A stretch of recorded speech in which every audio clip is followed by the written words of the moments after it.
চিপলে রস বাড়ায় না, রস হালকা, কিন্তু এখনো বর্ষা নাই তো। আলহামদুলিল্লাহ, আল্লাহ পাক আমাদের রহমত দান করছে ভাইয়া। এই রমজানে 17 বছর আমি এরকম বাজার চকত পড়েনি ভাইয়া, আমার এরকম মানে কম দামের আর কি। বিগত 17 বছর বগুড়ার এই রাজাবাজার যেখানে সিন্ডিকেটে ছিল ভরা, এবারেই রমজানে বাজারে স্বস্তি ফিরেছে। ক্রেতাদের যে স্বস্তি আমরা দেখতে পেয়েছি, তাতে মশলা জাতীয় পণ্যর যে দাম কমেছে তা একেবারে অকল্পনীয়। দাম কেমন মনে হয়? কম, অনেক কম। হ্যাঁ, অনেক কম। গতবারে অনেক বেশি ছিল। আমরা তো গরিবের জন্য খুবই ভালো, এবার সব কিছুই কম, এই জন্য খুব ভালো লাগতেছে আর কি। স্বস্তি, হ্যাঁ। পেঁয়াজ টিয়াজ সবেরই দাম কম, এবার আদা রসুন সবেরই দাম কম।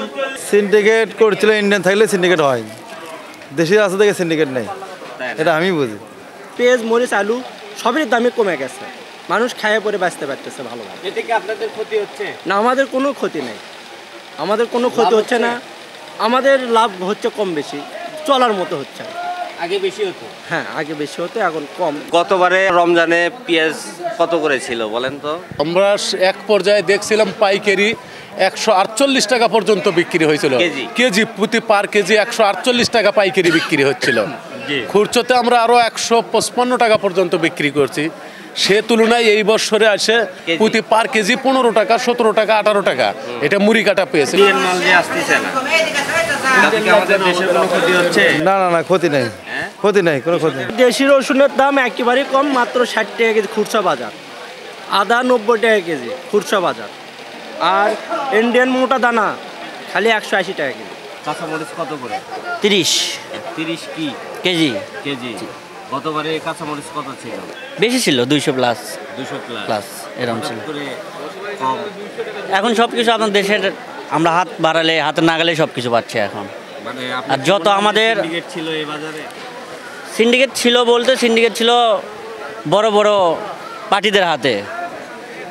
আর এখন দেশের অবস্থা অনুযায়ী এখন আমাদের দেশে যে মালগুলো আছে বা আবাদি যে জিনিসগুলো আছে, সেগুলো এখন বহির্বিশ্বে আমরা আরও দিতে পারবো, এত আবাদ আছে আমাদের। গাড়ি দিলেও শেষ হয়ে যাবে না। বেগুন এবারে কত করে?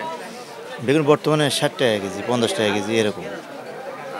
কয়েকদিন আগে কত ছিল?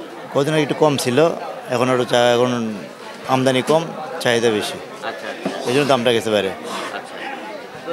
গতবারে কত দাম ছিল? গতবারে এর থেকে আরও বেশি ছিল, 80 টাকা 70 টাকা ছিল। গততে আলুতে আসলে অনেকটা সিন্ডিকেট ছিল, এই জন্য আলুর দামটা অনেকটা হাই ছিল, প্রায় 70-80 টাকা কেজি খাইতে হচ্ছে। এবার আলুর দাম 20 টাকা 15 টাকা, এই জন্য সব সবজির দামই অনেকটা কম। আপনার আদা কিনলাম 90 টাকা কেজি, এই সময় না হলো 200 থেকে 800 টাকা কেজি কিনছে আদা। আর রসুন কিনলাম 60 টাকা কেজি, এই সময় কিনছি 150 থেকে 200 টাকা করে কিনছে আদা রসুন ভাইয়া। তাহলে এখন আল্লাহ আমাদের কাছে নিশ্চয় রহমত দান করছে। 17 বছর এরকম আমি ভাই, সোজা বাংলা কথা হিসাবে, আমার হিসেবে 17 বছর আমি মানে এরকম মানে আমার নতুন জন্ম হলো 17 বছর পর। ভালো লাগতেছে, আর একটু কমলে হয়তো জনগণের কাছে আরো ভালো লাগবে। হ্যাঁ, সিন্ডিকেট তো অবশ্যই ছিল ভাইয়া। লেবু তো এলে হয়নি, সাইজ আছে কম, এখন চিপলে রস বাড়ায় না, রস হালকা, কিন্তু এখনো বর্ষা নাই তো। দাম নিচ্ছেন কেন? রমজানে তো মানুষের একটা নাড়ির দাম বেশি। দাম বেশি তো, আপনার 9 টাকা পিস পাইকারি। আপনারা বিক্রি করেন 10 টাকা পিস। সব জিনিসের দাম কম, এই লেবুর দামটা বেশি। হ্যাঁ, লেবু আপনার আমদানি কম, 40 টাকা আলি, 30 টাকা আলি, 50 টাকা আলি। লেবুর দাম বেশি, পাওয়া যাচ্ছে না। দাম কমবে না, দেরি আছে। বর্ষা না, বৃষ্টি হলে দাম কমে যাবে, দাম থাকবে না।